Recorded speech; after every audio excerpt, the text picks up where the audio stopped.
Muy bienvenidos todos quienes nos acompañan de manera presencial, también a quienes se han sumado a través de la plataforma Zoom.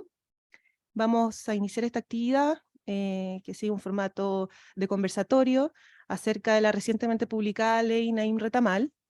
Les pido a los asistentes que se encuentran de manera presencial que por favor silencien sus celulares antes de partir. Y bueno, dejo con ustedes al profesor Nicolás Frías, él es subdirector del programa Reformas a la Justicia y coordinador académico del Diplomado en Derecho Procesal Avanzado y Litigación, quien presentará a los expositores que hoy día nos acompañan y moderará esta actividad.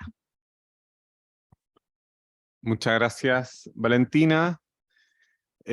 Bueno, muy bienvenidos todos los que están acá presentes. Bienvenido, Carlos. Bienvenida, María Elena. Lo primero que me gustaría señalar es que este conversatorio corresponde a una de las variadas actividades que desde el programa Reformas a la Justicia hemos realizado en el marco del Diplomado en Derecho Procesal Avanzado y Litigación en sus distintas menciones de esta casa de estudios. En particular, esta actividad se vincula con la especialidad en litigación penal de dicho diplomado. Desde ya, a todos los asistentes acá y también los que nos están siguiendo por Zoom, están cordialmente invitados a conocer sobre este diplomado, del cual ambos ponentes son docentes. Antes de pasar a presentar a cada uno de ellos, es preciso entender la pertinencia de esta actividad. Como saben, el pasado 10 de abril fue publicada en el Diario Oficial la Ley 21.560, más conocida como la Ley Naim Retamal, en memoria del sargento segundo Carlos Retamal y el cabo Eugenio Naim, a quienes se les dio muerte mientras realizaban labores de orden público. Dicha ley hoy es una realidad, luego de un arduo debate en el Congreso, el que además estuvo influido por una fuerte consternación ante nuevos funcionarios policiales fallecidos. Su principal objetivo fue entregar mayores garantías a funcionarios de Carabineros, Policía de Investigaciones y Gendarmería, así como a la Policía Marítima y Aeronáutica Civil.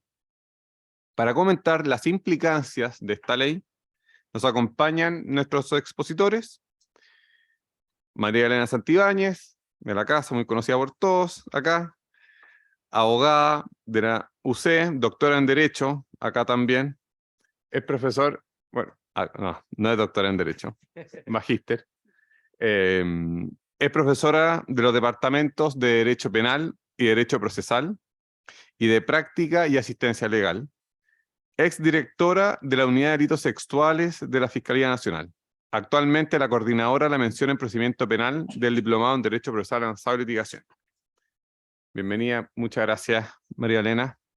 Carlos Gajardo es abogado de la Universidad de Chile, socio de Gajardo y Norambuena, ex fiscal jefe de la Unidad de Delitos de Alta Complejidad de Fiscalía Oriente y ex abogado del Consejo de Defensa del Estado. Es asimismo relator y capacitador de fiscales en la Fiscalía de Chile y miembro del cuerpo docente del Diplomado en Derecho Procesal Avanzado y Litigación, UC, la mención en procedimiento penal. Cada uno tendrá, muy bienvenido y nuevamente muchas gracias. Cada uno tendrá entre 15 a 20 minutos para realizar sus exposiciones iniciales. Luego daremos lugar a preguntas del público. Quienes se encuentran presentes podrán realizar las preguntas por un micrófono que tenemos acá, y quienes igualmente están conectados por Zoom podrán realizar sus preguntas en el chat disponible, indicando el nombre del expositor a quien dirigen la respectiva pregunta. Y nosotros se la haremos llegar a cada uno. Le doy la palabra en primer lugar a la profesora Santibáñez y luego al profesor Gajardo. Gracias, Nicolás. Está un poco lejos. Bueno, muchas gracias por la invitación y para hablar de este complejo tema, ¿cierto? A propósito de esta ley que recién lleva un mes de publicación y que no olvidemos que tuvo por objeto precisamente fortalecer la función de Carabineros de Chile en términos tales de, pensando en el proyecto original, ¿cierto? De que estuvieran exentos de responsabilidad respecto de ilícitos que pudiesen cometer en el contexto de del cumplimiento de órdenes, ¿cierto? O a propósito, ¿cierto? De situaciones de control, por ejemplo, policial. Ese fue el gran incentivo de esta ley y en definitiva llevaba precisamente a proteger la vida de estas personas que en definitiva tienen que estar permanentemente en la calle, ¿cierto? Y además usan armas de servicio para estos efectos. No es de desconocimiento de nadie la forma en que se tramitó esta ley, ¿cierto? Y que en realidad, si bien es una ley que comenzó hace más de 2 años su tramitación, pensando en la ley Naim, ¿cierto? Que es del año 2020, y que luego se fusionó con lo que fue el proyecto asociado a la ley Retamal, a propósito del sargento, lo que mencionaba Nicolás. No es ninguna novedad para nadie saber que la forma en que terminó siendo tramitada esta ley, la verdad es que resulta bastante cuestionable, toda vez que se trata de una ley express que salió prácticamente en 2 semanas sin que se escucharan tampoco académicos, ¿cierto?, en esta materia, y por lo mismo resultó una ley bastante desafortunada en la práctica, ¿ya? Sin perjuicio que tiene muchas cosas que hay que destacar. Resultó bastante desafortunada porque la verdad es que es bien oscura en algunas partes, en términos tales que desde luego les podría decir que la situación actual de Carabineros en materia precisamente de la invocación de alguna eximente responsabilidad penal parece quedar desmejorada versus lo que había antes de esta ley. Eso lo voy a decir como conclusión general y además, por lo mismo, ¿cierto?, hay algunas desprolijidades importantes de la ley que yo creo que debiesen corregirse prontamente, ¿ya? En ese sentido, entonces, bueno, acá voy a usar esta presentación que es pequeña, pero solamente para explicar un poco los cambios que trae esta ley, porque si se fijan, lo que quedó en la retina de todo es que esta ley traía el cambio en materia de legítima defensa, pero es bastante más lo que hace esta ley y establece cambios importantes en materia penal y en materia procesal penal. A ver ahí, no sé si... Me dijeron que... Ahí, perdón. Ahí. Ya, entonces, en materia penal, lo primero que voy a señalar es que lo que hace esta ley es ampliar el ámbito de aplicación de ciertas conductas y además crea tipos penales, digamos que para algunos pueden ser tipos penales nuevos, ¿cierto? Sin perjuicio de que el homicidio, por ejemplo, las lesiones, etcétera, ya siempre se han contemplado como delitos de base. Sin embargo, evidentemente se establece una calificación importante respecto de sujetos pasivos especiales, pero pasan a ser tipos penales nuevos porque se amplía el ámbito de aplicación de estas conductas. Y entonces establece en forma bastante, en algunos casos, bien dudosa la forma en que quedó estas diferenciaciones, pero lo cierto es que respecto de Carabineros de Chile, de funcionarios de la PDI y de Gendarmería es más o menos claro, ¿cierto?, en cuanto al ámbito de aplicación de la norma, en cuanto a los cambios que establece, particularmente cuando señala la normativa, que ahora no solamente se van a aplicar estas figuras calificadas cuando se trata de delitos cometidos contra estas personas en el ejercicio de sus funciones, sino que también cuando se hace en razón de su cargo, ¿cierto?, o con motivo u ocasión de ello. Y eso lleva a modificaciones en el ámbito del Código de Justicia Militar, principalmente, y también respecto a la normativa que regula tanto Gendarmería como el personal de la Policía de Investigaciones de Chile. Y eso es bien importante porque, de hecho, ya algo se había conocido previamente. A mí me tocó en alguna oportunidad también participar en la modificación que se hizo a propósito del delito de lesiones en relación con ciertos sujetos pasivos calificados. Me refiero a lo que tiene que ver con manipuladores de alimentos, ¿cierto?, y funcionarios que trabajan en el servicio de salud, en que también se había hecho esta modificación, precisamente pensando en aquellos casos en que hay ataques a estas personas por lo que son, ¿sí? Porque eran funcionarios de salud. Mayor razón entonces pudiese pensarse que eso pudiese ocurrir respecto de funcionarios policiales, que sabemos que algunas personas en general efectivamente pudiesen atacar a estas personas por el hecho sencillamente de ser carabineros, ¿cierto? Y en ese sentido parece una muy buena modificación para poder dar un ámbito mayor de protección a estas personas. Eso va de la mano con un sistema de subidas de pena, ¿cierto?, y de calificación por lo mismo de las mismas en varias ocasiones, respecto de todos los delitos contra la integridad física que nosotros conocemos, vale decir, las lesiones desde la castración hasta las lesiones leves, que establece una pena privativa de libertad, no como el caso común que tiene pena de multa, pero que incluso respecto de lo que conocemos como el asesinato, ¿cierto?, de estas personas, vale decir, con algunas calificantes especiales. En este caso en particular se establecen cuáles son estas calificantes, que ejecutarlo con auxilio de gente armada o de personas que aseguren o proporcionen la impunidad, ser el imputado, cuando el imputado actúa con el rostro descubierto, ¿cierto? O en los casos en que se obra por premio, promesa o precio, se establece entonces en este caso una tremenda pena, que es la pena de presidio perpetuo a perpetuo calificado, ¿ya? O sea, una pena bastante alta, máxime si una de las modificaciones que trae esta ley también tiene que ver con el establecimiento de un marco rígido respecto de las penas en cuanto a la determinación de las mismas y poniendo especial énfasis en lo que es la reincidencia en un sentido similar a lo que pasa con la ley Emilia o la ley de control de armas. Así las cosas, entonces, resulta hoy día probablemente ser de los delitos, si es que no, el delito con pena más alta, considerando el marco rígido, ¿cierto? Porque si tenemos las penas especiales, las penas en delitos que nosotros conocemos normalmente, la violación con homicidio era la que tenía esta pena, y hoy día la tiene esta, pero súmenle además el tema del marco rígido, así que debiese ser entonces de los delitos más graves que se contemplen en el ordenamiento jurídico. Lo que va de la mano con esta necesidad de establecer mayor protección efectivamente a estos funcionarios. Así que en ese sentido, evidentemente no podríamos decir que es algo tan extraño. Lo que sí viene inserto en este populismo punitivo que hemos visto en el último tiempo de seguir creando tipos penales y agravando conductas que sean preexistentes sin establecer modificaciones en todo el ámbito de delitos que pudiesen llevarnos a establecer tal vez un sistema más proporcionado en cuanto a el quantum de penas de delitos distintos. Me refiero, por ejemplo, a la tremenda diferencia que existe respecto a estos delitos en relación con los mismos delitos cometidos respecto a una persona común y corriente, ¿cierto? Que no entre dentro de las personas calificadas. Pero, bueno, así están las cosas hoy día. Yo creo que si en definitiva se suben tanto las penas, debiese haber en algún minuto también alguna adecuación en cuanto a la proporción respecto a los delitos base. Y en particular no puedo dejar de decirlo en esta oportunidad, bueno, mis alumnos conocen que siempre lo señalo, que un delito que a mí me merece en particular,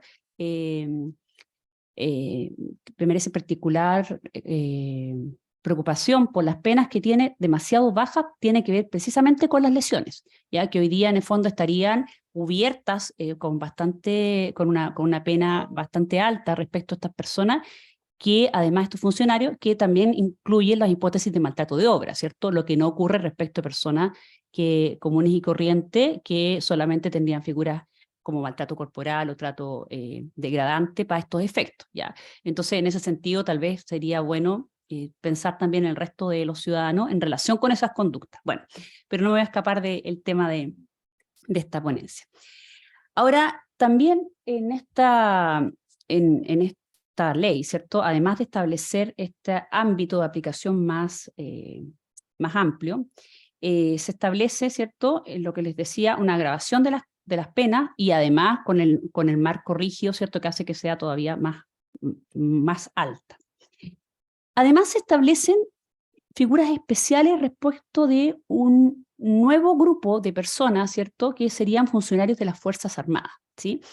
Y respecto a estas personas, la ley, la verdad es que es bastante complicada en cuanto a la forma en que lo regula, toda vez que en ciertas ocasiones, ¿cierto?, señala que va a considerar los ataques contra miembros de las Fuerzas Armadas cuando se trata de ataques que se efectúen en razón de su función de resguardo de la seguridad pública. Eso lo hace en los artículos 281 bis y siguientes, que son figuras nuevas que se incorporan, ¿cierto? Y acá se nota que tengo que usar lentes, ¿no? Luego, en cambio, respecto de otras modificaciones, como la que tiene que ver con aplicar también a los funcionarios de las Fuerzas Armadas los tipos penales especiales y con estas penas también bastante altas respecto a carabineros, ¿cierto? Se establece que es respecto de funcionarios de las Fuerzas Armadas o de los servicios de sus dependencias que se encuentren desempeñando labores de control o restablecimiento del orden público interior, vale decir, acude a funcionarios de las Fuerzas Armadas que estén en otra función distinta a la señalada, de tal manera que no todas las modificaciones en relación con las Fuerzas Armadas se refieren al mismo grupo de personas en cuanto a la función que desempeñan. En este sentido, pueden producirse algunas cuestiones importantes que tienen que ver, por ejemplo, con saber quiénes son personas que integran las dependencias de las Fuerzas Armadas. Piénsese, por ejemplo, lo que pasó hace un tiempo con este episodio que tuvo lugar en el aeropuerto Santiago en relación con personal de aeronáutica civil, ¿cierto? Uno pudiese pensar, aeronáutica civil en realidad corresponde a una dependencia de las Fuerzas Armadas como la FAT, ¿sí? Y entonces eso, lo que resolvamos en relación con eso, va a permitir aplicar o no esta figura agravada a ese tipo de caso, ¿ya? Bueno, ahora también hay modificaciones, ¿cierto? Bueno, el marco rígido en general ya parece ser que es una corriente que no tiene tope, porque la verdad es que a pesar de que cuando comenzó esto del marco rígido en algunos cuerpos legales, varios de los que integramos el sistema penal, advertimos, ¿cierto?, y que se estaba denaturalizando la naturaleza propia de las circunstancias modificatorias de responsabilidad penal. Lo cierto es que ha ido increciendo y probablemente con lo que estamos viendo siga en esta misma línea, ¿ya? Ahora también hay modificaciones en materia, me voy a saltar ahí en la lámina, en materia del delito de apremios ilegítimos, ¿cierto? Y ahí se establecen modificaciones que tienen que ver fundamentalmente con no considerar, ¿cierto?, la circunstancia agravante de que la persona se encuentre detenida para efectos de agravar la pena del sujeto que comete estos delitos, ¿cierto? Y en ese sentido, ya además alguna modificación en cuanto a el texto mismo del delito de apremio ilegítimo, dejando claro en todo caso que la diferencia con la tortura sería el tema de la gravedad de la conducta. Y esto ha llevado en particular la modificación al delito de apremio ilegítimo, de hecho, a que hace un par de días, me parece que fue ayer, se produce de hecho una condena, pero no es que se haya absuelto, sino que directamente se rebajó la pena respecto de una funcionaria policial que había sido condenada por delito de apremio ilegítimo consistente en desnudar al detenido, ¿cierto?, al momento de la detención. Que nos debiese llamar la atención por lo siguiente, porque esa conducta es una conducta por la cual se han condenado a varios funcionarios a propósito del delito de apremio ilegítimo en el contexto del estallido social, y así las cosas con esta jurisprudencia debiese pensarse a propósito del artículo 18 en la modificación de todas las penas que se hubiesen producido, se hubiesen impuesto en relación con el apremio ilegítimo en ese contexto respecto a personas detenidas, porque sin duda que se trata de una ley penal más favorable, esta y de carácter sustantivo, así que eso es lo que debiese ocurrir en relación con ese delito. Llama la atención en particular respecto a esa modificación a propósito de este caso que acabo de señalar. Yo te pido, Nicolás, que me vayas avisando, por favor, el tema del tiempo.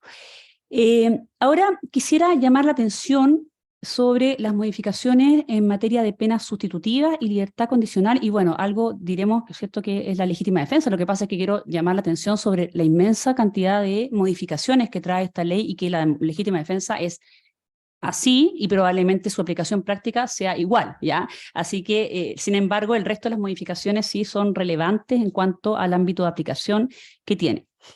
Entonces, voy a mencionarles también las modificaciones que hay en materia procesal, para que quede claro, a ver si alcanzo a ver algo. Esto.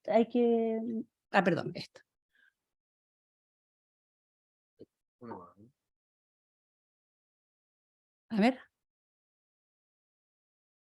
No. Bueno, a ver, entonces no ocupo lo mismo. ¿Ahí? Ya. Entonces, en materia procesal hay una modificación que no me voy a entusiasmar, solamente la voy a mencionar ahí, que establece que a estas personas, sí. Anterior parece. Sí, es verdad, ya. A ver, caso esto. ¿Ahí? Ahí sí funcionó. Ya. Entonces, gracias. En relación a que estas personas, ¿cierto?, cuando se aplique la hipótesis de legítima defensa privilegiada, no serán considerados imputados, sino que se los considera como víctimas o testigos, que es bien extraño y el efecto que puede producir también puede resultar perjudicial incluso para las mismas. Hay también modificaciones en relación con las medidas cautelares, en relación con que cuando estas personas, en el fondo, todos los funcionarios que se ven aparentemente beneficiados, pues vamos a ver qué tanto es así, no debiesen imponérsele cautelares, y además que respecto a los delitos cometidos contra ellos, en el fondo se tenga en especial consideración que constituyen un peligro para la seguridad de la sociedad y para efectos de aplicar la prisión preventiva. Y se establecen modificaciones también en materia de control de identidad preventivo, que es bien relevante. Ahora, la verdad es que tantas cosas son estas que debiésemos haber tenido como una tarde completa para conversar esto, así que yo les voy a comentar lo que alcance en mi tiempo, ¿ya? Ya, mire. Esto quería mencionarle en relación con las penas sustitutivas, solo para estos efectos me parece importante, que se establece, ¿cierto?, que en relación con los delitos que se cometan en contra de estos funcionarios, no procede las penas sustitutivas, lo que va a tener relevancia respecto de delitos en los cuales sin esta modificación hubiese procedido la pena sustitutiva, ¿cierto? O sea, dejamos fuera todo lo que ya sin esta ley no procedía la pena sustitutiva, que considerando además el aumento de pena era bien probable que sean muy pocos casos aquellos en que ocurre. Ahora dice los delitos contra la vida y la integridad física, sin explicar cuáles delitos pueden ser estos, ¿cierto? Y entonces uno debe partir de la base que se estará refiriendo a los mismos delitos en los que se producen modificaciones por la ley Naim, pero en estricto rigor no se señala de tal manera que uno pudiese incluso pensar, tal vez tienen cabida delitos de peligro respecto de estos bienes jurídicos, ¿cierto? No se hace expresa mención en relación con cuáles serían. Pensemos que en una interpretación, ¿cierto?, más bien siempre imponen parte, ¿cierto? Y se trata además acá de una restricción respecto de la concesión de pena sustitutiva, debiese entenderse más bien respecto de los delitos de daño y en relación con aquellos que se produjeron modificaciones. Y acá viene un tema que es bien importante, es que el inciso segundo, la verdad es que debiese modificarse ya, porque la forma en que quedó redactado, asimismo tampoco procede respecto a los funcionarios de las Fuerzas Armadas, deja claramente establecido que estos funcionarios no pueden optar ellos a las penas sustitutivas, ¿cierto? O sea, la redacción correcta debiese haber sido, asimismo tampoco procederá respecto de delitos cometidos contra funcionarios, ¿cierto? Pero sin embargo quedó de tal manera que estas personas eventualmente, o sea, sin lugar a dudas, personas que cometan delitos respecto de funcionarios de la Fuerza Armada y Servicios de Dependencia podrían alegar que respecto de ellos no aplica esta exclusión de la pena sustitutiva, ¿cierto? Eso en primer lugar, pero en segundo lugar, ¿cierto?, pudiese dejarlos claramente en una situación más desventajosa en el sentido de privarles a ellos de la posibilidad de optar a estas penas sustitutivas, ya que ahí están señalados como problemas en este caso. También hay una modificación en materia de libertad condicional, ¿cierto?, que es bastante coherente con este conjunto de delitos en que se establecen 2/3 para efectos de otorgar la libertad condicional, pero eso no tiene mayores complejidades. Sí quiero ir al tema de la legítima defensa, ¿cierto?, que es lo que probablemente ustedes, cuando escucharon ley Naim, dijeron legítima defensa, ¿sí? Fíjense que establece modificaciones el código respecto de establecer una legítima defensa privilegiada respecto de estos funcionarios, ¿cierto?, de carabineros, ¿cierto?, o funcionarios de fuerzas de orden y seguridad, gendarmería, etc. Entre paréntesis, se me olvidó mencionar una cosa importante, pero no están todas las modificaciones para que no nos olvidemos que también hay normas especiales y establecen mayor protección en algunos casos respecto a bomberos, ¿ya? Así que es otro grupo de personas, por ejemplo, a propósito de la libertad condicional, se establece también en los bomberos. Y entonces acá se establece esta aplicación de una legítima defensa privilegiada, ¿cierto?, que ya existía además en nuestro país, ¿cierto?, que todos la conocíamos, que tiene además aplicación práctica. Esa legítima defensa privilegiada en muy pocas ocasiones en la práctica, ya que efectivamente tenga alguna incidencia tan relevante. ¿Por qué? Porque la presunción es simplemente legal y recordemos que lo que rige en nuestro sistema como primera presunción por sobre todo es la presunción de inocencia, ¿cierto? De tal manera que, partiendo de la base que estas personas evidentemente que gozan de presunción de inocencia, ahora se establece que se presume legalmente, primero miren, perdón que insista en esto, pero miren la reacción que claramente no es feliz, que concurren las circunstancias previstas en los números 4, 5 y 6, o sea, al parecer que concurren todos, ¿cierto?, los requisitos, tal como está señalado, respecto de Fuerzas Armadas, de Orden y Seguridad, Gendarmería, Fuerzas Armadas, y los servicios bajo su dependencia. Acá no se hace restricción respecto a las Fuerzas Armadas en relación con la función que está cumpliendo. cuando realicen funciones de orden público y seguridad interior, ¿cierto? Perdón, ahí se señala solamente esos dos, no se señalan el resto de las funciones que están señaladas en las normas especiales a las que hice mención. Y luego dice, en dichos casos se entenderá que concurre el uso racional del medio empleado, o sea, parece ser que no era la presunción legal respecto de todos los requisitos de la legítima defensa, sino que solo respecto de esta necesidad racional del medio empleado, si con razón o motivo del cumplimiento de sus funciones, ¿cierto?, repele o impide una agresión, sin indicar tampoco la forma en que lo hace, ¿cierto?, que pueda afectar gravemente su integridad física o su vida o las de un tercero, empleando armas o luego cualquier otro medio de defensa. O sea, en el fondo deja amplitud en esta materia. De tal manera que parece ser que la presunción sería respecto a la necesidad racional del medio empleado. Luego les voy a decir qué incidencia tiene esto en la práctica, que la verdad es que parece no tener ninguna, ¿sí? Contrariamente a cómo se vendió esta ley, ¿cierto?, que generaba una legítima defensa tremenda, la verdad es que no es así. Luego señala que, me tienen nervioso Nicolás, yo sé que falta muy poco, ya.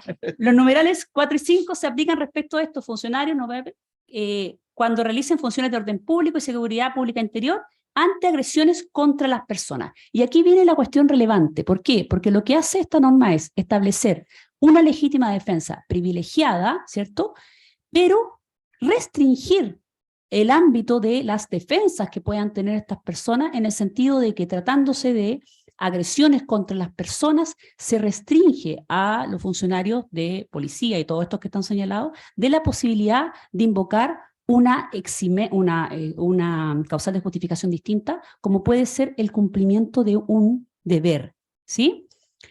¿Por qué? Porque el cumplimiento de un deber está solamente, hoy día, con la modificación se dice que cuando se afectan bienes, solo podrá alegar cumplimiento de una orden, ¿cierto? En este caso, en el 10 número 10, ¿sí? Puede proceder a la aplicación del número 10 del artículo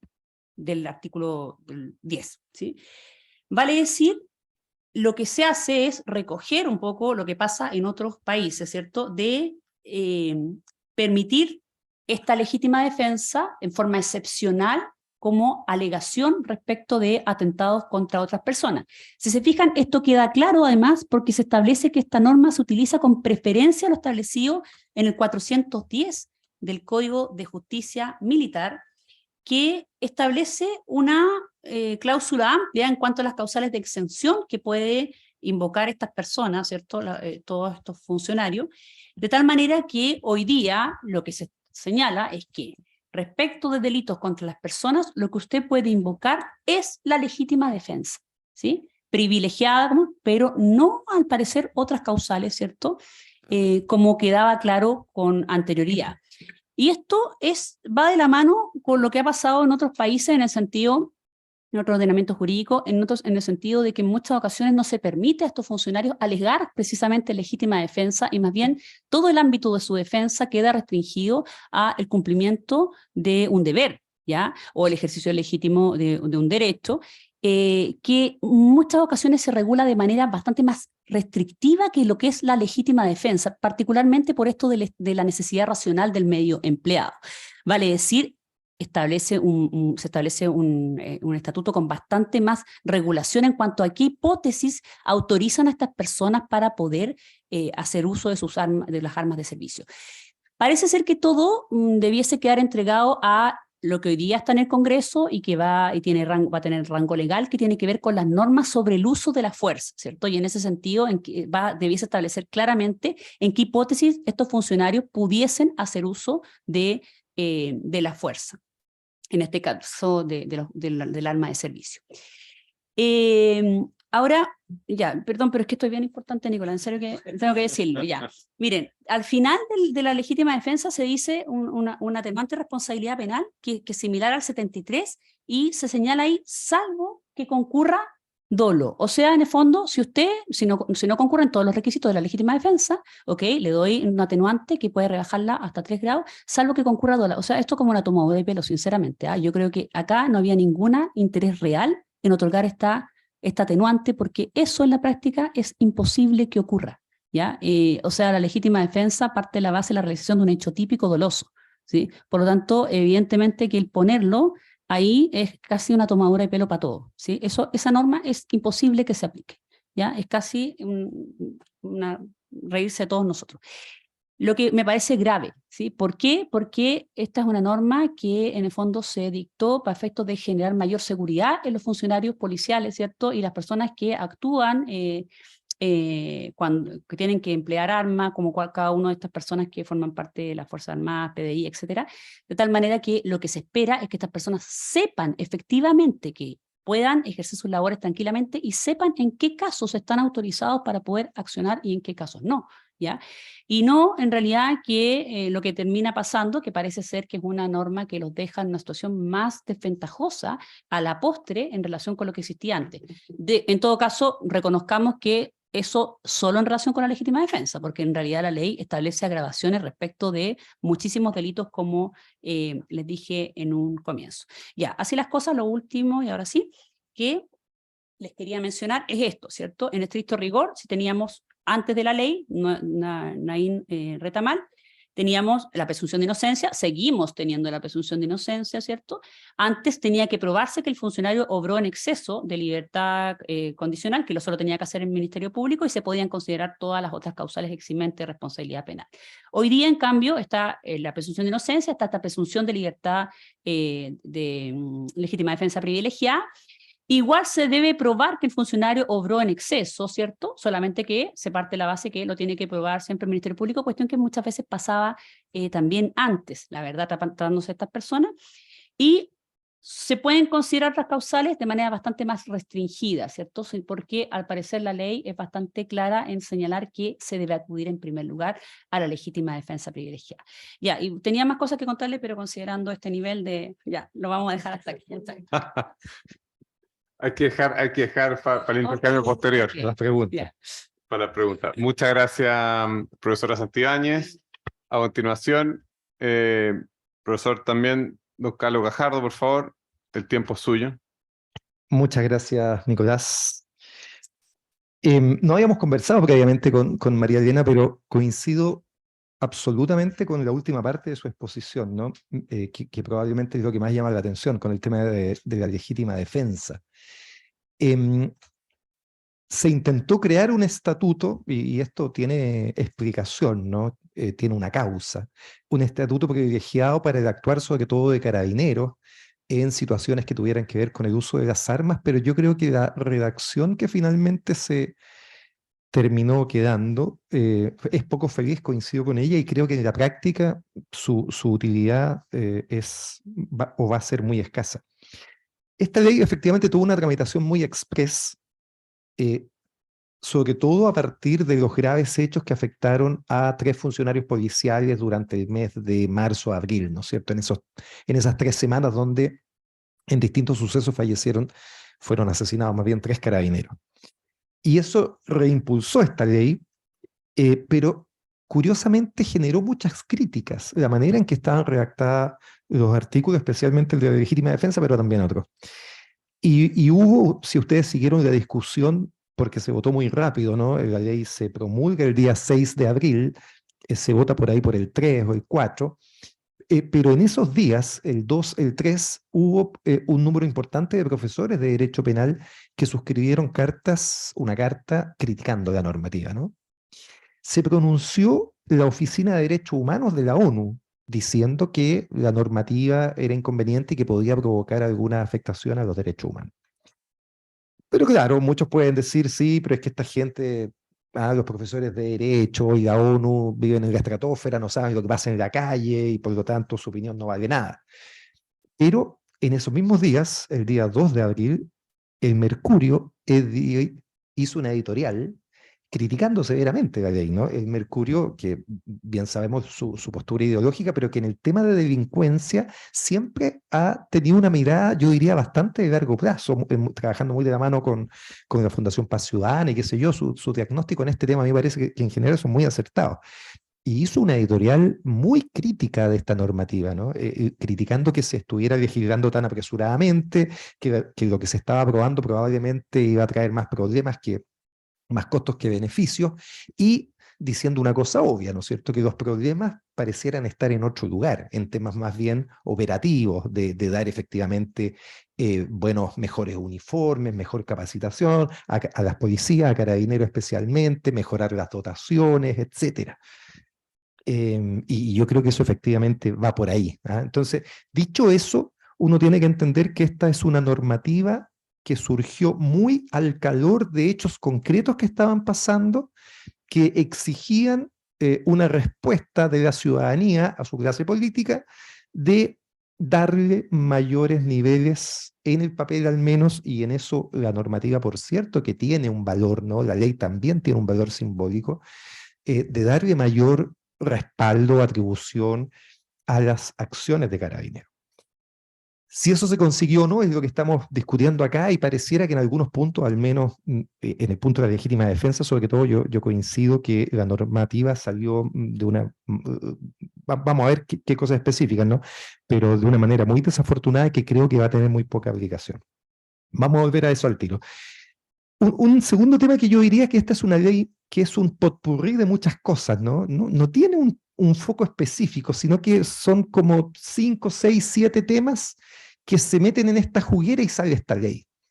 La profesora Santillán lo mencionó al pasar sobre una modificación que trae el control de identidad, que ha pasado súper desapercibida, que básicamente es la reacción a un caso emblemático en San Antonio. Si ustedes conocen el caso de San Antonio, bueno, aquí viene la norma que intenta solucionar el caso de San Antonio. El caso de San Antonio es un carabinero que en un control de tránsito detiene y hace un control, ¿no es cierto?, vehicular a un taxi que tiene los vidrios polarizados.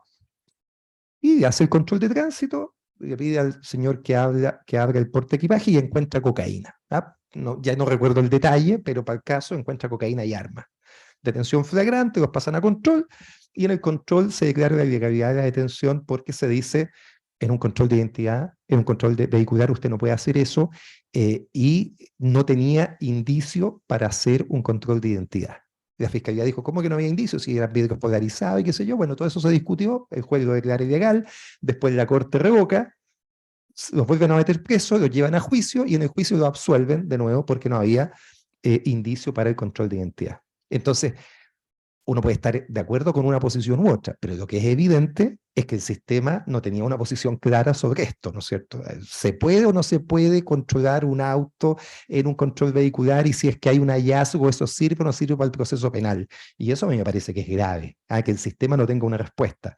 Que 5 abogados te digan con firmeza, te dice, pero esto es un atentado a las garantías, etcétera, etcétera, y otros 5 te digan, oye, pero esto es una burrada, ¿cómo si lo pillan con cocaína el tipo se va libre? Entonces, eso, por ejemplo, a mí me parece un muy buen aporte de la ley. Creo que no quedó tan bien hecho, vamos a ver por qué, pero es un avance para decir, vamos sacando algunos problemitas que tiene en general nuestra normativa penal. Los primeros artículos de la ley 21.560, que es la ley Naim Retamal, se preocupan sobre la aplicación de los beneficios de la ley 18.216. Respecto a este tema, ¿no? Respecto a los delitos que se cometen en contra de carabineros, y entonces hace un sistema más estricto de decir que no se pueden aplicar determinados beneficios, y en el artículo 2 repite lo mismo sobre la libertad condicional. También hace más estricta la posibilidad de otorgar el beneficio de libertad condicional cuando estamos hablando de un delito de homicidio a carabinero, lesión a carabinero en general. Y entonces esto nos hace llevar la discusión a la ley 18.216 por un lado, y a la ley que da los beneficios de la libertad condicional, normas que en general han sido bastante criticadas. Les pongo un par de ejemplos. Se acaba de aprobar, porque estamos en este momento en un momento bastante intenso de muchas modificaciones penales, ¿no? Esta es una ley que se acaba de promulgar, publicar, pero se acaba de publicar una ley que fortalece el narcotráfico, el combate al narcotráfico, una ley que combate de mejor manera el crimen organizado. Hay un proyecto completo que modifica los delitos económicos en Chile, que ya se aprobó en la Cámara de Diputados y en el Senado, que también eso seguramente va a generar, si es que se aprueba efectivamente, varios seminarios. Hoy día el gobierno acaba de anunciar una nueva ley de inteligencia económica, muy importante desde mi punto de vista. Lo que te digo es que estamos en un momento de harta modificación de temas penales. Y en estos temas, ley 18.216, hay harta discusión. Mucha gente dice, oye, tenemos un sistema ineficiente de ley 18.216, de otorgamiento de beneficios muy automático, etcétera. Y efectivamente, lo que en la ley de delitos económicos, que está aprobada en ambas cámaras hoy día, pronto a ser ley, se establece, es un nuevo sistema que deja fuera la ley 18.216 para los delitos económicos. Entonces, se ha discutido mucho, muchos han dicho, pero esto es una discriminación arbitraria, ¿no es cierto? Se está discriminando negativamente a los delincuentes económicos. Lo que quiero decir es que estas normas tienen un origen, ¿no? Tenemos un temita con la ley 18.216. Esta ley dice, mire, para los atentados a carabineros vamos a ser más estrictos. Y lo mismo dice para la libertad condicional. En el tema de delitos contra carabineros vamos a ser más estrictos. Los beneficios no se pueden pedir a partir del cumplimiento de la mitad de la condena, esta es la modificación, sino que se pueden pedir a partir del cumplimiento de 2/3 de la condena. Esa es la gran modificación, la suscribo, digamos, me parece bien, pero lo que está de fondo, me parece a mí, es que tenemos un sistema de libertad condicional probablemente bastante automático al cumplimiento de la mitad de la condena. Creo que eso debiera ser más sofisticado y ahí entramos al problema grande de la necesidad de tener en Chile tribunales de ejecución de pena. ¿Ah? Si ese es el problema de fondo. El problema que tenemos es que cada vez que un delincuente comete un nuevo delito y se le mira el historial para atrás, seguramente tuvo un beneficio de libertad condicional en algún momento. Y entonces uno dice, bueno, pero ¿cómo le dieron la libertad a este sujeto que volvió a cometer nuevos delitos si además seguramente el informe de Gendarmería era negativo? Eso pasa porque tenemos un sistema poco sofisticado al momento de analizar cuándo y cómo una persona debe o puede recuperar su libertad. Creo que ahí necesitamos una cosita un poquito más sofisticada y creo que la solución a eso son los tribunales de ejecución de pena. En los artículos siguientes modifica el Código de Justicia Militar y aumenta, o más que aumenta, diría yo, hace una modificación del marco penal respecto del homicidio de carabineros, que es un marco penal, a mi juicio, y esta es mi crítica, y eso no se modificó, extremadamente amplio. ¿Cuál es la pena en Chile? Esto se lo preguntan mucho a los abogados, ¿no? ¿Cuál es la pena en Chile por matar a un carabinero? ¿Qué arriesga ese tipo? Fíjense que la pena va de presidio mayor en su grado máximo, 15 años y un día, a presidio perpetuo calificado, 40 años mínimo.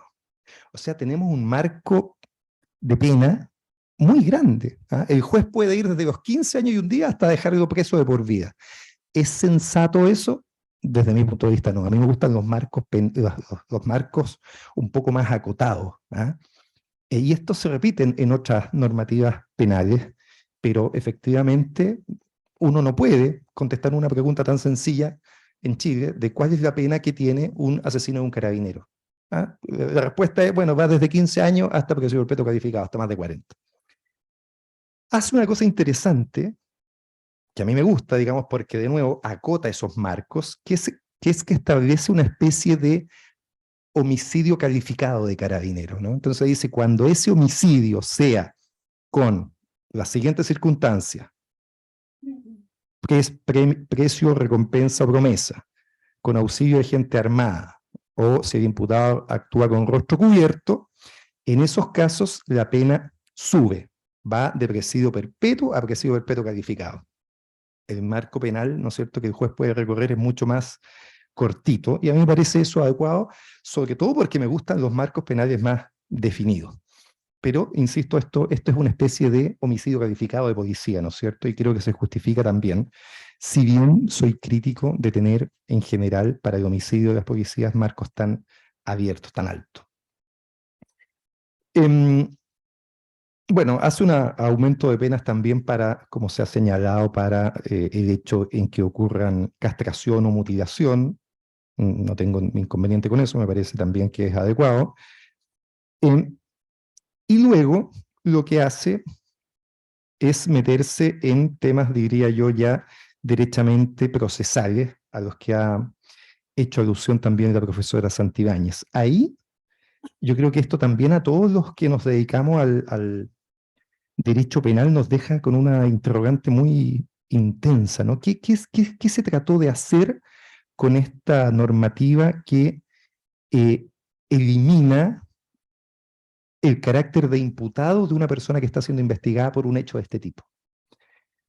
Entonces, vamos para atrás. ¿Cuál es el problema? El problema, se dice, es que el carabinero tiene miedo de usar su arma de servicio, porque si la usa, primero va a tener un proceso penal y segundo, lo van a dar de baja y lo van a suspender inmediatamente y va a dejar de recibir su sueldo. Ese es el problema. La solución, que es lo que dice la ley, dice, bueno, se prohíbe, ¿no es cierto?, que mientras dure el proceso administrativo, el carabinero sea suspendido y se prohíbe que se le prive de su remuneración.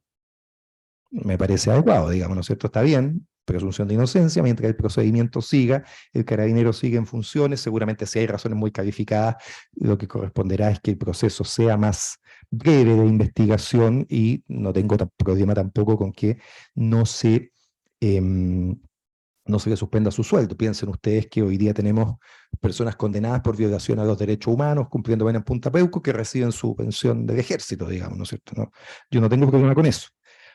Pero la segunda respuesta a ese problema, que fue decir, y no se les van a considerar como imputados, sino que van a ser considerados como testigos o víctimas, francamente no la entiendo, salvo como una cosa psicológica que te moleste la denominación de ser imputado, ¿no? Porque objetivamente a una persona le nacen una serie de derechos por ser imputado, ¿no? El derecho, por ejemplo, a conocer la carpeta. Entonces, lo que se está diciendo ahora es que ese carabinero que va a estar en un proceso investigativo en esta calidad extraña, que no es de imputado, pero donde evidentemente se le está investigando para ver si tuvo o no responsabilidad, no tendría derecho a conocer los antecedentes que hay en su contra. No tendría tampoco derecho a contar con la asesoría jurídica de un abogado, segundo derecho importante. No tendría derecho a guardar silencio en una investigación penal. Es como absurdo, ¿no es cierto? Es evidente que todos esos derechos los va a tener en la práctica igual, a lo mejor con menos conocimiento, pero si le pregunta a cualquier abogado, le va a decir, oye, no, tú no vas a declarar hasta que tengas la copia de la carpeta. No declares hasta saber exactamente cuál es la imputación. Guarda silencio. Bueno, pero ¿cómo va a guardar silencio si esta ley le está diciendo que ella es testigo y que por lo tanto tiene obligación de declarar? Entonces, se intentó solucionar un problema que yo creo que quedaba solucionado con el tema administrativo, ¿no? Con esto de que se evitara su suspensión y que se suspendiera el pago de su sueldo, con esta normativa que a mí me parece absolutamente confusa y contraria a lo que es el proceso penal. En el proceso penal, la mayor garantía es que apenas exista una mínima sospecha en contra de esa persona, a esa persona le nacen una serie de derechos y me parece poco sensato que esos derechos se les priven a una persona por pertenecer a la institución policial, porque, insisto, me parece que lo único que hay detrás acá es que molestaba el título de imputado, ¿no? Que molestaba que se designara imputado, si bien en la práctica eso significa muchos derechos, porque la misma modificación del artículo 7 lo que dice es, serán consideradas como víctimas o testigos según corresponda para todos los efectos legales, a menos que las diligencias permiten atribuirles participación punible. A menos que las diligencias permitan atribuirles participación punible. Pero sí es evidente que eso va a ir naciendo de la investigación. Entonces, ¿en qué momento cambias de calidad? Lo más sensato, insisto, a mi juicio, es que desde el día 1, desde el día 0, tengas estos derechos que te da el ser imputado.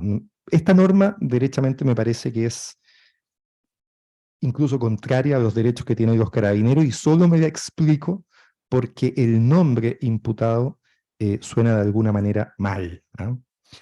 Lo mismo, esta modificación del artículo 124 bis que tiene que ver con las cautelares. Miren lo que dice, tratándose de los casos del artículo 6, del numeral 6 del Código 10, legítima defensa, dice, no se podrán ordenar medidas cautelares con excepción de la citación y de las letras D y G del artículo 155, que son menores.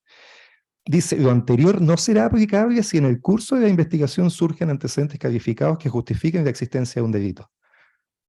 de nuevo, absurdo, ¿no es cierto? O sea, para imponer medidas cautelares necesitas siempre tener antecedentes que justifiquen la existencia de un delito. ¿Ah? Entonces, esta repetición que dice, mire, al carabinero no se le va a poner ninguna medida cautelar, salvo que hubieran antecedentes que justifiquen la existencia de un delito, bueno, esa es una norma aplicable a cualquier persona, a cualquier ciudadano común.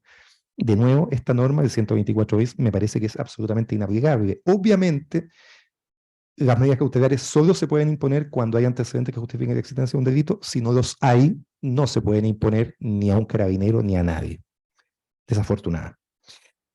Se modifica también el artículo 140. Esta sí me parece que es un aporte, ¿no es cierto?, que establece una causal de peligro para la seguridad de la sociedad cuando el delito consiste en un atentado en contra de carabineros y las demás fuerzas armadas, etc. Me parece adecuado, ¿no es cierto? Tal como existe gravedad de la pena, actuar en grupo pandilla, el carácter del delito, etc. Una más es el que se trate de este tipo de delitos y a mí esto me parece adecuado. Y vamos por tiempo, ¿no?, a las modificaciones al Código Penal que hemos señalado. Está esta modificación del artículo 10, y en esto insisto que coincido en todo lo que ha dicho la profesora Santibáñez. De nuevo, lo que se intentó hacer fue hacer un estatuto semejante al que tienen las personas cuando son atacadas en su domicilio, ¿no? En su domicilio existe la figura de la legítima defensa privilegiada, así es como la hemos conocido siempre, ¿no? Tú estás en tu casa, entra una persona a robar, tú no sabes cómo está armada esa persona, cómo viene, utilizas tu arma de fuego, le disparas y la matas. ¿Qué dice la ley? La ley dice, mire, ahí hay una legítima defensa privilegiada donde no va a ser relevante la proporcionalidad finalmente del medio que se utilizó, ¿no? Porque obviamente está en una situación tan de desconocimiento en un lugar donde la ley te protege, especialmente como es tu domicilio, en que eso lo vamos a presumir. Y de ahí viene entonces la legítima defensa privilegiada y una presunción. Se trató de hacer algo semejante acá, pero con malos resultados porque se exige, para que esto funcione, cuáles son los requisitos de la legítima defensa privilegiada que favorece a carabineros y a todas las otras ramas que estén cumpliendo labores de orden público, ¿no? Dice, se entenderá que en esos casos concurre el uso del medio racional si, de partida, por supuesto, esté en razón de su cargo o con motivo cumplimiento de sus funciones de resguardo, ¿no es cierto? No es que el carabinero de Franco que haga algo en la calle, normalmente, no, es cuando está haciendo sus funciones de carabinero. Bien. Y dice, repele o impide una agresión, bien, pero dice que puede afectar gravemente su integridad física o su vida o las de un tercero. Y a mí me parece que efectivamente si hay una agresión que pueda afectar gravemente la integridad física o la vida o la de un tercero, no me parece que vayamos a tener un problema de proporcionalidad en el medio que se use. ¿Ah? De nuevo, creo que la norma no debiera tener una significancia tan relevante. Esta norma fue especialmente modificada, fue lo que se modificó la noche previa, ¿no es cierto?, a que esto se aprobara y que fue un acuerdo bastante transversal. Y la modificación versó básicamente en dos cosas que sí eran complejas. La primera era que se eliminaba el elemento subjetivo del carabinero. En la norma anterior, que no se aprobó, de alguna manera la legítima defensa se le otorgaba al policía dependiendo de su elemento subjetivo, de su ánimo subjetivo. O sea, si él pensaba que había una agresión ilegítima, ya quedaba justificado. Como quedó redactada la norma, eso se elimina, ¿no? Lo que se exige es que exista efectivamente una agresión que pueda afectar gravemente su integridad física, es algo objetivo eso. ¿Ah? Y por lo tanto se elimina ese elemento subjetivo. Y lo segundo que se eliminó fue la referencia a los bienes, a la propiedad. Y por lo tanto esta circunstancia solo se puede aplicar cuando estamos en presencia de un atentado, un ataque a la integridad física. Me parece que estos mismos efectos se conseguían derechamente con la legislación normal y no veo que haya una modificación relevante, al menos en la manera en que se ha redactado. Por cierto, todo eso habrá que ver cómo se va aplicando en la práctica. un minuto solamente, Nicolás, para hacer una referencia al artículo 150 letra D, que hay una modificación relevante. De nuevo, vamos a ver cómo esto se aplica en la práctica, ¿no? Pero básicamente, la modificación que se hace al 150 letra D a estos apremios que no llegan a ser tortura, son dos. Uno lo esbozó la profesora Santibáñez, que es que se elimina como agravante el hecho de que tú tengas a la persona detenida, que eso sea un agravante, y parece sensato. Había una creencia ahí de que podía no haber un non bis in idem. Pero el otro, y esto va a ser interesante para ver cómo se va desarrollando, sobre todo para los casos que hoy día se están investigando, porque efectivamente estas normas afectan a los casos que hoy día se están investigando. El otro modifica la normativa en cuanto elimina incorpora una referencia a que el empleado público tiene que actuar en incumplimiento de los reglamentos respectivos. La norma anterior del artículo 150 solo exigía que el empleado público abusara de su cargo o de sus funciones e hiciera esto, ¿no es cierto? Aplicar, ordenar y consentir en que se aplicara en apremio ilegítimo. El 150 letra D lo que agrega es que sea en incumplimiento de reglamentos respectivos. Y el problema que vamos a tener ahí, creo yo, es la posibilidad de que no existan esos reglamentos y que por lo tanto, ante esa inexistencia, la conducta termine siendo atípica, ¿no? Y eso, insisto, se aplica de aquí para adelante, pero también se aplica de aquí hacia atrás. Y eso puede tener, diría yo, importancia en muchas causas que están hoy día en tramitación. Eso por mi parte, Nicolás. Excelente. Muchas gracias, profesor. Imposible no quedar sin una idea como de vértigo, de alguna manera, después de escuchar a ambos ponentes, con sus ponencias totalmente fundamentadas, dando cuenta de distintos elementos de la ley. Y claro, y el tiempo se hizo poco, ¿cierto? En ambos traté de apretarle el tiempo, y no obstante se hizo poco, lo que no es otra cosa manifestar que es una ley bastante más compleja de lo que uno puede ver, ¿cierto? Con una mirada quizás un poco más desde afuera. Así que muchas gracias por sus ponencias. Ahora vamos a dar lugar a las preguntas. Acá estoy con cinco preguntas que están por el Zoom, ya las tengo en mi poder. No sé si también alguien de acá, los que están acá, del público, por favor, tienen interés en realizar una pregunta. Está el micrófono. Muchas gracias. Soy Rodrigo Mateluna, soy abogado, trabajo en materias penales. Tengo una pregunta para María Elena. Santibáñez, para la profesora María Elena Santibáñez, perdón. Lo primero que diría es que comparto su prognosis, la prognosis de ambos en cuanto a que esto de la legítima defensa privilegiada, la aplicación práctica va a ser menor, porque nosotros ya tenemos un antecedente. Cuando se estableció en la época del gobierno del presidente Frei Ruiz-Tagle, esta norma, bueno, se establece esta presunción, y por lo menos en mi experiencia invocándola en tribunales es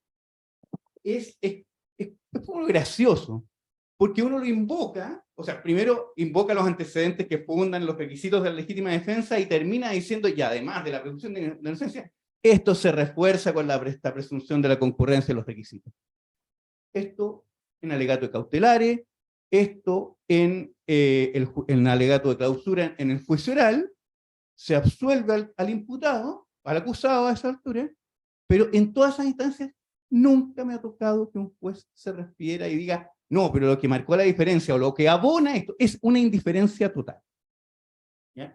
Lo segundo que quisiera manifestar es que por lo menos mi sensación cuando uno invoca la legítima defensa, la atenuante de legítima defensa, es muy raro porque parece que la panacea de la defensa de los funcionarios de Carabineros es la legítima defensa, cuando al invocar uno la legítima defensa es como caminar en una cornisa en la práctica.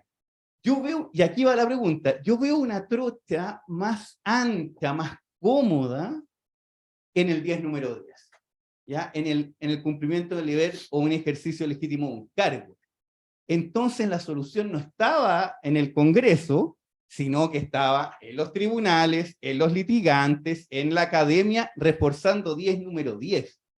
Si yo estuviera a cargo de la defensa de Carabineros, diría, no me haga leyes, deme presupuesto para tener buenos defensores que invoquen esto y formen un cuerpo de jurisprudencia que diga, mire, en estos casos, sobre todo en casos como, por ejemplo, y con esto sí que termino, en el caso que invocaba la ministra Toá, bueno, si alguien se escapa de Carabineros y el Carabinero dispara, eso no está cubierto por legítima defensa en ningún caso.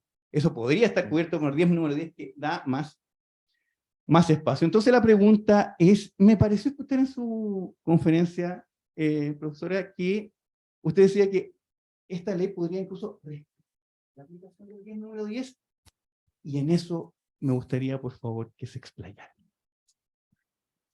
Muchas gracias por la pregunta. No sé si escuchamos alguna más, si hay alguna más, antes de pasar a las de... Escuchemos a 2 preguntas más, después damos una... Ok, bueno, muchas gracias a la universidad por esta instancia y a los expositores, muy entretenida la ponencia.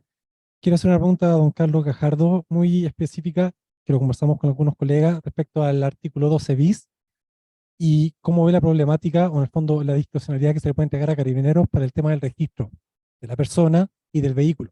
Porque claro, el ejemplo que todos vemos de San Antonio, claro, un vehículo con vidrios polarizados, que tiene armas, que tiene cocaína, claro, estamos todos de acuerdo que corresponde ese control, pero en casos que sea entregado demasiado la discrecionalidad al funcionario policial, puede ser que en cualquier procedimiento estime pertinente que el conductor se baje del vehículo, registrarlo a él, a su acompañante, el maletero, debajo del maletero. Entonces, esa puerta abierta, si la ve como un riesgo y cómo se podría en el fondo solucionar eso, o qué panorama le ve a eso. Muchas gracias. Hay una pregunta ahí atrás y luego damos curso a los ponentes. Yo tengo una pregunta respecto al artículo 7, que establece la legítima defensa privilegiada. Entendiendo esta como una presunción de las concurrencias de los números 4, 5 y 6,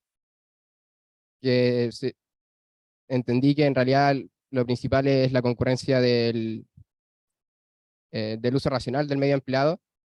Quiero saber si esta inversión, ¿no? Porque al ser una presunción invierte, le carga la prueba a la víctima de tener que probar que en realidad no fue un uso racional, si es que da la posibilidad a la impunidad a ciertos delitos contra los derechos humanos. Muchas gracias. Profesora María Elena, y luego don Carlos. Sí, es que yo quería, antes de contestarle, gracias por la pregunta a ambos, quería referirme un poquito a lo que le preguntó al profesor Gajardo, pero pues, sí. Perdón, pero que me meta la culpa. Adelante Pero... nomás. No, es que hay un problema importante ahí porque un O sea, problema que pasa en la práctica tiene que ver con los casos en que se declara la ilicitud de la prueba, ¿cierto? Y para esos efectos es bien importante que los funcionarios policiales sepan qué pueden hacer y qué no, ¿cierto? Y hasta dónde están hasta dónde llegan sus facultades. Y entonces yo creo que aquí es importante la capacitación, bueno, eso sabemos todos, ¿cierto? Que tiene que capacitarse bastante a Carabineros, pero en la aplicación de esta ley, porque esta ampliación del control preventivo, que Nicolás no me dejó referirme a él, pero se refiere solo a revisar portaequipaje o maletero. Y entonces uno puede verse tentado, a lo mejor como funcionario policial, de que si en el portaequipaje, por ejemplo, hay un bolso que en su interior tiene droga, de abrirlo, y para eso no está facultado. Por lo menos en cuanto a control de identidad preventivo. Quería mencionar eso solamente que... Y ahora, haciéndome cargo de la pregunta suya, Rodrigo. Efectivamente, la norma establece que expresamente que la legítima defensa se va a aplicar ante agresiones contra las personas solamente. Y respecto de bienes procede en cambio el número 10, ¿sí? De tal manera que hace la distinción, ¿sí? En términos tales que me parece que los deja en una posición más desfavorable, porque antes uno podía invocar el número 10, ¿ya? Y además esto se refuerza porque se señala que tiene preferencia, no es que lo derogue, pero tiene preferencia por sobre el 410, ¿cierto? Del Código de Justicia Militar, que establecía esta posibilidad de invocar exenciones de responsabilidad en términos amplios, ¿sí?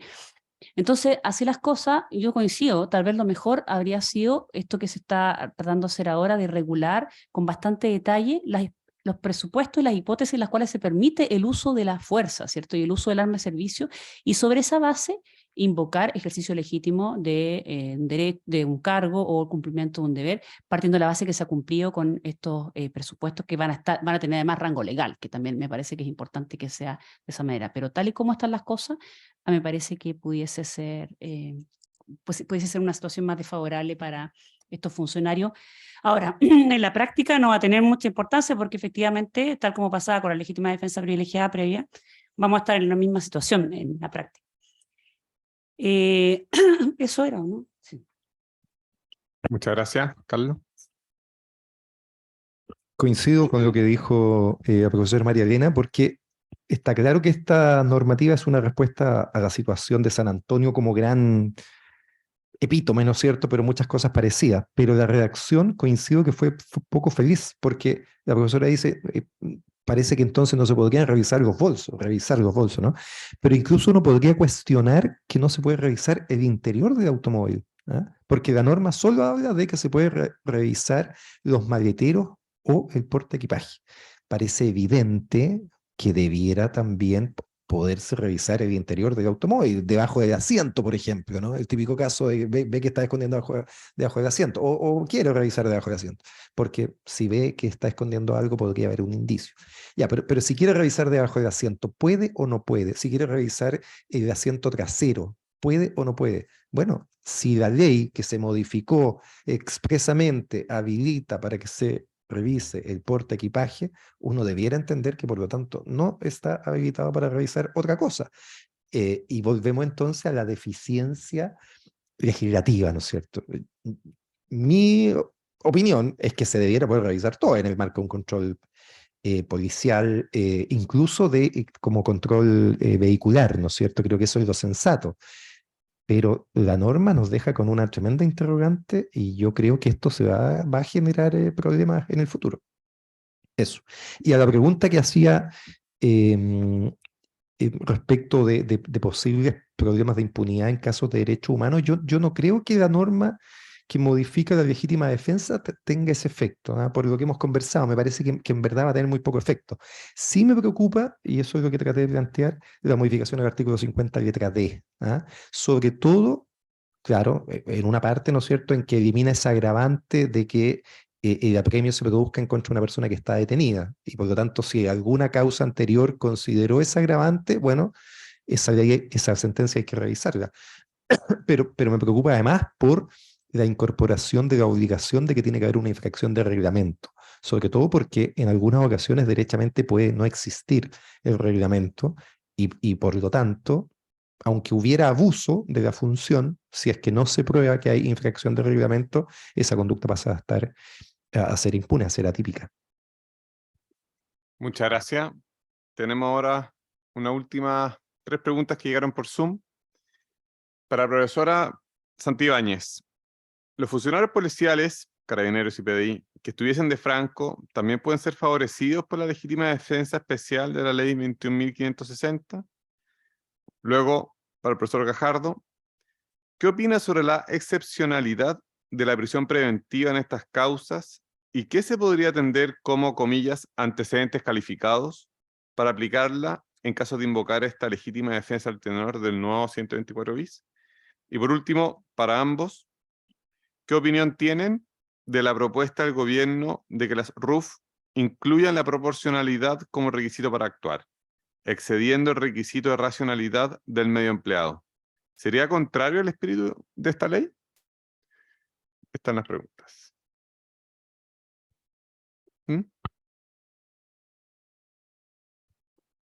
De Franco.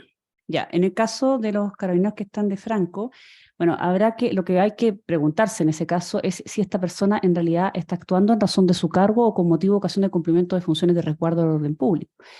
Y entonces, partiendo de esa base, un carabinero que está de franco está cumpliendo estas funciones, está actuando en razón de su cargo. La verdad es que pudiese ser discutible, pero para efectos prácticos no genera mucha diferencia porque frente a un ataque con cierta envergadura, evidentemente que estaría completamente autorizado para efectos de defenderse legítimamente, de tal manera que en la práctica, como señalaba, el efecto es el mismo.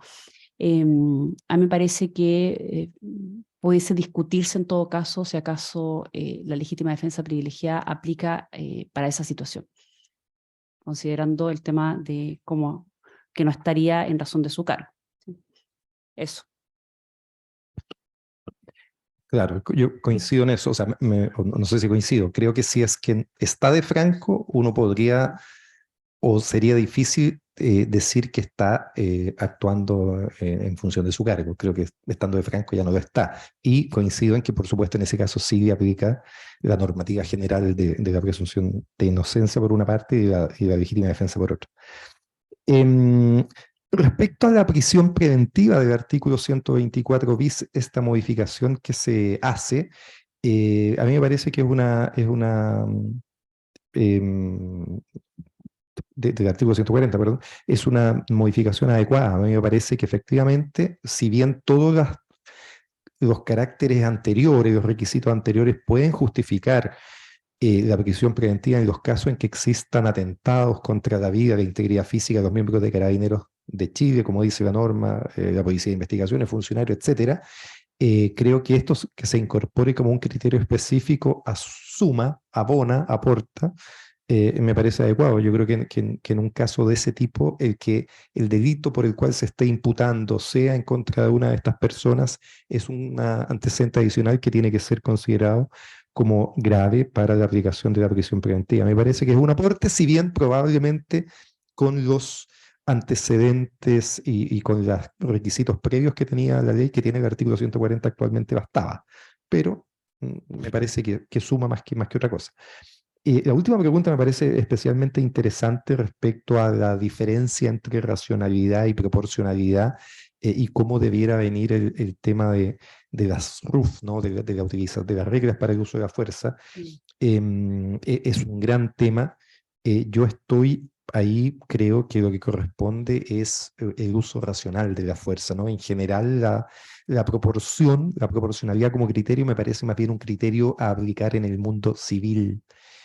Pero cuando estamos hablando del Estado, uno parte de la base que probablemente no hay proporción, uno espera, ¿no es cierto?, que el Estado tenga más fuerza que el civil, y por lo tanto creo que el criterio que debe aplicarse ahí, que debe tenerse presente para ver si ese uso de la fuerza fue adecuado o no, es si ese uso fue racional.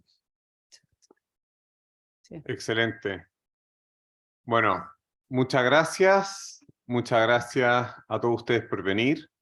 Muchas gracias también al profesor Carlos Gajardo, a la profesora María Elena Santibáñez, ambos profesores de este diplomado en Derecho Procesal Avanzado y Litigación, que dará inicio en 2 semanas más, el 22 de mayo parten las clases.